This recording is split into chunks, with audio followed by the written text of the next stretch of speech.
Ning, I think your business is a little bit different. We know that in China, a lot of lending, P2P lending platforms start with the urban or suburban services. However, on one side, you're a trailblazer, you start the trend, but you go to, expand access to financing for those farmers and a lot of, underserved territories. So you just started the topic. So could we go a little bit further in explaining in the very beginning why you decided to take the company in that direction? Actually, when we talk about inclusive finance, online lending, there are two innovation frontiers for today. One is small business lending. The other is rural lending. Yeah, small business lending is very challenging globally. In the US, in China, these two fintech leaders haven't really addressed small business lending as well as in the past 10 years they've done for consumer lending. For example, when we do consumer lending, we talked about like using big data for credit analytics. Our mobile app could get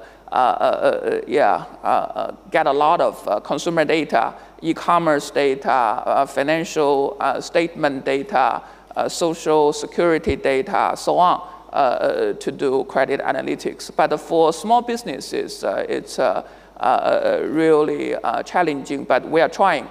For rural finance, it's even more challenging, but we also see tremendous opportunity.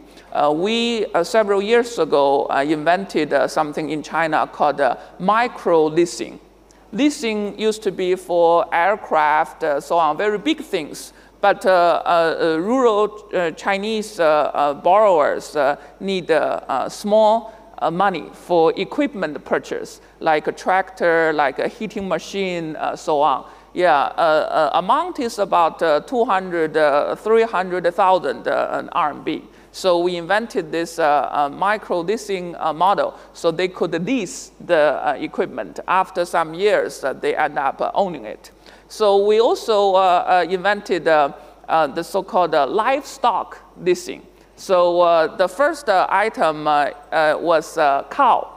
Yeah, so Chinese farmers could lease cows from us. So such innovation is tremendously helpful. We started first in Inner Mongolia and the northeast region.